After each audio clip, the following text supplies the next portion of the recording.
یار کمشنر راولپنڈی لیاقت علی چٹھا کا اعتراف جرم کے بعد اور اس ملک کے موجودہ چیف جسٹس جناب قاضی فائز عیسیٰ صاحب کی گفتگو سننے کے بعد مجھے بحیثیت پاکستانی اپنے حال پہ اور اس قوم کے حال پہ بڑا ترس آیا کہ یار یہ کس طرح کے بے حصے لوگ ہیں کہ انہیں ایک تو اتنے بے شرم ہے کہ انہیں شرم بھی نہیں آتی، کتنی ڈٹائی سے جھوٹ بولتے ہیں اور ناانصافیاں لوگوں سے کرتے ہیں اور لوگوں کے حق جو سلب کرتے ہیں ان پہ ان کو ذرا بھی نہ تو ندامت ہے اور نہ ہی لفظ شرمندگی تو ان کے لیے ایک بہت ہی چھوٹا ہے۔ اب اگر آپ بات کریں لیاقت علی چٹھا کی، اس نے تو جو اعتراف جرم کیا سو کیا، اب چیف جسٹس کی بات کریں نا تو چیف جسٹس کیا کہہ رہا ہے کہ جی میڈیا سے کہ جی کسی پہ الزام لگانا تو بڑا آسان ہے لیکن اس میں ثبوت تو پیش کریں نا۔ الزام لگانا تو بہت آسان ہوتا ہے لیکن اس کے لیے ثبوت بھی پیش کرنا پڑتے ہیں، کچھ ثبوت تو دو۔ او بھائی اس میں تو کسی پنڈ کے جو وڈیرا ہوتا ہے نا، جو پنچایت ہے، اس بندے کو بھی لا کے بٹھا دیں گے نا کہ اس شخص نے اعتراف جرم کیا، اور تم تو اس ملک کے چیف جسٹس ہو، اتنے سال کا تمہارا ایکسپیرینس ہے۔ ایک بندہ ہے جو اپنے منہ سے اعتراف جرم کر رہا ہے کہ جی میں نے یہ کام کیا ہے، اور اس نے خود ہی اس کا حل بھی بتا دیا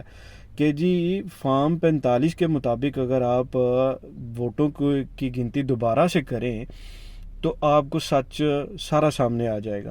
اب رہی بات، اب بات آتی ہے جناب چیف جسٹس صاحب کی کہ جی کوئی ثبوت تو پیش کریں۔ وہ چیف جسٹس صاحب، وہ بندہ کہہ رہا ہے کہ فارم 45 منگوا لیں، ایک بندے سے نہیں، کتنے بندوں نے الیکشن لڑا ہے سب سے منگوا لیں، یہ اس میں تو ایک دن نہیں لگے گا۔ سب سے بڑا المیہ اس ملک کا یہ ہے کہ جب اس ملک کے ساتھ بے انصافی تو ناانصافی ہوتی ہے، اور اس کے بعد ایک سے ایک بڑھ کر اس ملک کو بیوقوف بنانے کے لیے اس کے لوگوں کو کہا جاتا ہے جی ہم نے کمیشن بنا دیا۔ وہ بھائی کمیشن کیا کرے گا؟ آج تک اس ملک میں کس کمیشن نے کس نے کیا دیا ہے؟ جو بھی آئے وہ اپنا کھا پی کے وہ بھی نکل گیا۔ ایک تو ناانصافی اور دوسرا دوہرا لوگوں کے ساتھ ظلم کیا جاتا ہے۔ اب فارم 45 اگر آپ منگوائیں گے تو اس حساب سے ایک دن کے اندر اس سارے مسئلے کا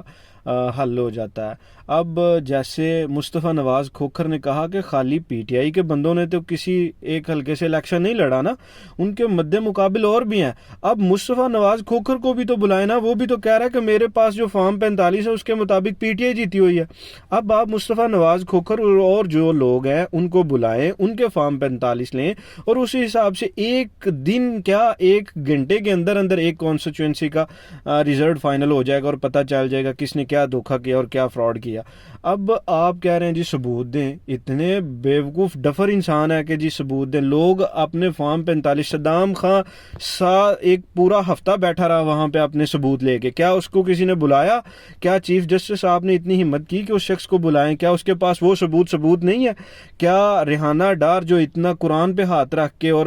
فارم 45 پہ قرآن رکھ کے کہہ رہی ہیں کہ یہ میرے ثبوت ہیں، کیا آپ نے اس کو بلایا؟ کیا سلمان اکرم راجہ اس کے فارم 45 وہ ثبوت نہیں ہے؟ آپ کو کس چیز کا ثبوت چاہیے؟ آپ کو ثبوت یہ چاہیے کہ لوگ جو نکلے، کیا وہ ثبوت کافی نہیں ہے جو یہ لوگ دے رہے ہیں فارم 45؟ یا وہ ثبوت چاہیے کہ جو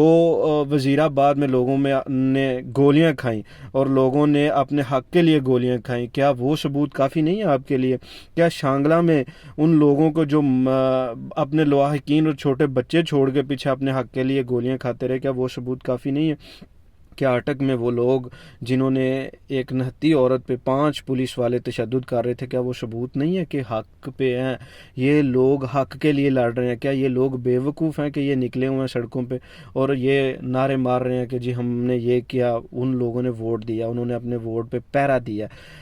سب پاکستانیوں نے ووٹ دیا، اور آپ کیا منہ بنا سنوار کے کہہ دیتے ہیں جی الزام تو لگا دیا جی اس کے لیے ثبوت بھی دے۔ او بھائی ثبوت یہ ہے کہ لوگ اپنی جانیں دے رہے ہیں لوگ اپنی، اور تمہیں چیف جسٹس تمہیں نظر نہیں آ رہا کہ کیا ثبوت ہے کیا نہیں ہے؟ یہی ثبوت ہے۔ اور آپ اتنی ڈٹائی اور شرمندگی کے ساتھ جو لوگ اس چیز کو ڈیفینڈ کر رہے ہیں، اور آپ نے کہہ دیا جی ڈپٹی کمشنر راولپنڈی تو ایک پاگل انسان ہے۔ اچھا چلیں فرض کریں جی، آپ نے کہا ایک وہ جو آپ کا ٹاؤٹ لگایا ہوا ہے آپ نے پنجاب میں، اس نے کہا جی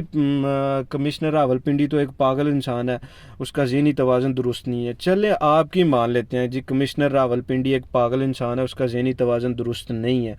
لیکن ایک لمحے کے لیے کیا آپ نے سوچا کہ ایک پاگل انسان جس کا ذہنی توازن درست نہیں ہے، اس سے پتہ چل گیا کہ اس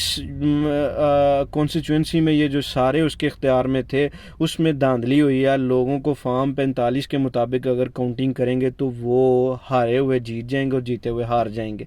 ایک پاگل انسان یہ دعویٰ کر رہا ہے کہ یہاں پہ انصاف نہیں ہوا، یہاں پہ انصاف کا قتل ہوا ہے اور ہم نے اس ملک اور قوم کے ساتھ غداری کی ہے، اور بحیثیت چیف جسٹس تم نے بھی غداری کی ہے، اور سب سے بڑھ کر ایک جو ٹاؤٹ ہے ان کا کمپنی کا ٹاؤٹ جو وہ چیف الیکشن کمشنر ہے اس نے غداری کی ہے۔ اب ایک پاگل انسان بقول آپ کے ایک پاگل انسان یہ کہہ رہا ہے کہ جی ہم نے اس ملک و قوم کے ساتھ غداری کی ہے، مجھے سزائے موت دو، اور آپ جو عقل مند ہیں اور جو اس ملک کے کرتا دھرتا ہیں اور جو اس ملک کے چلانے والے ہیں، آپ جو بہت سمجھدار ہیں اور جنہوں نے اس ملک کو ابھی اپنی سمجھداری سے اتنا زیادہ فائدہ پہنچایا کہ لوگ اپنی جانیں دے رہے ہیں، ان کو یہ سمجھ نہیں آ رہی کہ فارم 45 کے مطابق لوگوں کے ساتھ زیادتی ہوئی ہے، اور تم مانگ رہے ہو کہ لوگ اپنے ثبوت لے کے آئیں۔ کس چیز کا ثبوت؟ یہاں پہ تو لوگ مر جاتے ہیں 20 سال بعد جا کے ان کو سزائے موت ہو جاتی ہے، اس کو پتہ چلتا ہے جی جس شخص کو سزائے موت ہوئی تھی وہ تو بے قصور ہے۔ یہ ثبوت ہے نا آپ کی عدالتوں میں، یہ ثبوت دیے جاتے ہیں۔ اور آپ نے جو آرام سے منہ سنوار کے کہہ دیا کہ جیسے تو مجھ پہ کوئی بھی بندہ کل کو چوری کا الزام لگا دے گا، کل کو مجھ پہ کوئی قتل کا الزام لگا دے گا۔ او بھائی، اس ملک میں جن لوگوں پہ بھی قتل اور چوری کے الزام لگے ہیں نا، جنہوں نے کیا ہوتا ہے ان کو سزائیں نہیں ملتی، جنہوں نے نہیں کیا ہوتا ان کو پھانسی ہو جاتی ہے۔ تو یہ انصاف ہے چیف جسٹس صاحب آپ کا، اور آپ کو اس بارے میں سوچنا چاہیے کہ لوگوں کے حق پہ ڈاکہ پڑا ہے اور آپ اس میں ملوث ہیں۔ اگر آپ کچھ کر نہیں سکتے تو کم سے کم اس طرح کی سٹیٹمنٹ نہ دیں اور اپنی کرسی کو ہی چھوڑ دیں اور اپنے اس بینچ سے الگ ہو جائیں، تاکہ لوگ شفاف طریقے سے اپنے حق کا دفاع کر سکے۔ اس عدالتوں میں ملے گا تو نہیں لیکن لڑ تو سکیں۔